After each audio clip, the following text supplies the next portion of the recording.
ده واحد من الناس اللي نعرفه رسل لي الرساله دي. ترى يا اخي الحاصل ده شنو يا عمنا؟ وانت دول بتقرا المواضيع دي في السودان وقاعد تعرف الحاصل ده شنو؟ قال لي ده اسمه مثلث الصمود. قلت له مثلث الصمود كيف؟ قال لي بناء صناعه ودبلوماسيه، والجيش يستلم مفاتيح التشغيل للعبور للمدنيين. كيف يعني؟ قال لي والله يا كسل الشغل اللي قاعد يسوي فوق القوات والله ده ظلم معارض. اقسم بالله ثلاثه كان في المعتقلات اساسي في ايام الحرب دي. والله اساسي في ايام الحرب دي كان في المعتقلات في السيول. والله يتبلى اساسي في الحرب دي لانه قال لا للحرب.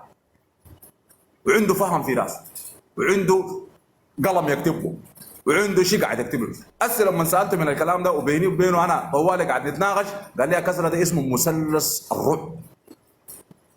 مثلث كيف يا عمك انت؟ ده اسمه قال لي مثلث الصمود. مثلث الصمود كيف يا زلمه انت؟ الجيش ده ما مقتنع. قال لي شوف يا كسره انا وهو كنا مختلفين، وحتى في بس كنا مختلفين.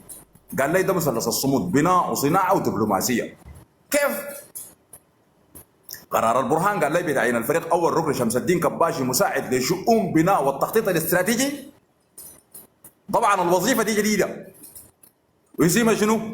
اسمها الوظيفه دي اسمها مساعد رئيس مجلس السياده لشؤون البناء والتخطيط والاستراتيجيات. يعني دي شنو؟ يعني شوف البرهان ده، شوف البرهان ده ذكي كيف، وشوف الجيش ده ذاته هو فاهم قاعد يعمل في شنو. يعني قال لي ده بمثابه اعلان رسمي عن انتهاء السيوله الاداريه. كيف سيوله اداريه؟ وكيف الزول ده السيوله الاداريه دي ينهيها وما في زول يقدر ينهي السيوله الاداريه. قال لي يا معلم الزول ده السيوله الاداريه دي قال لي زمان في العصور الفاتت ما قاعد يدوها ناس فاهمين عمليه السيوله الاداريه دي او ما فاهمين الحاصل شنو في الاداره في البلاد. قال لي المره دي السيوله الاداريه او البناء في السودان ادوا شخصيه مهمه جدا في الدوله في المرحله دي، الرجل اللي اسمه الكباشي. قلت له كيف؟ قال لي الزول اللي اسمه الكباشي ده زول عنده الصرامه العسكريه، وزول عنده الفهم الاداري، وزول قال لي عنده اي شيء صاع عنده، ما عنده الفساد. قال لي ويكره الفساد.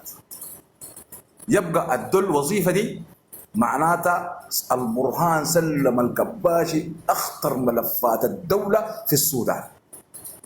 لو انتوا قاعدين تتجلعوا تتخايبوا تتكلموا في تعيين في الشغل ده وانتوا ما فاهمينه، هو يا جنجويد نحن دوله، هو يا قحاطه نحن دوله، هو يا كيزانه نحن دوله، هو يا كيزانه الشغله دي كاتمه. قلنا لكم انا قلت لكم كتمت ما حقت ابو كتمت دي حقتي انا.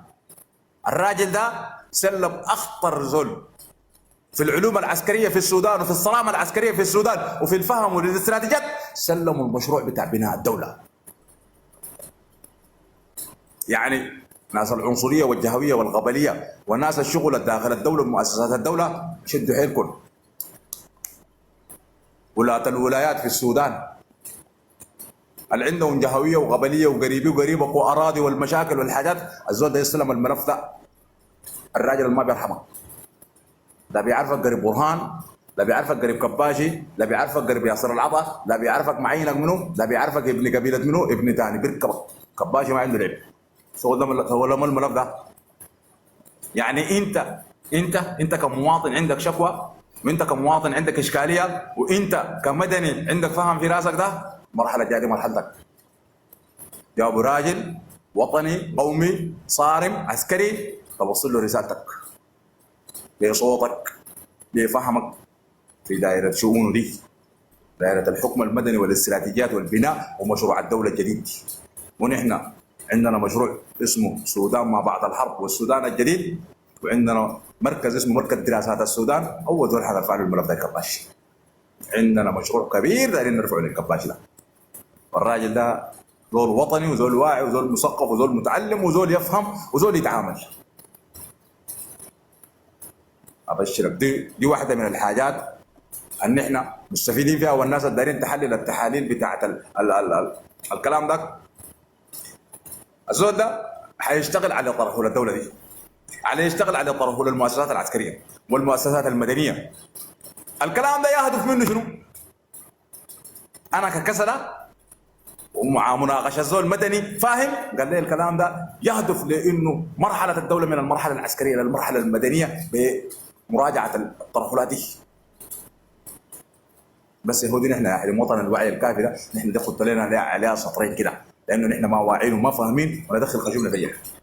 يعني حتى انا الايام اللي فاتت دي نحن بنتكلم على المشاكل هناك، ناس كثيره فاتحين لايفات يتكلموا خدتين عنوان كاتب لك خدت لك عنوان واحد كده البنات يا هذول ولا شنو ما اعرف انا مباراه الجيش ده بقى في بنات جداد كده مباراه الجيش ده ولا شنو عملات فاهم وي بتاع الجيش يا زول.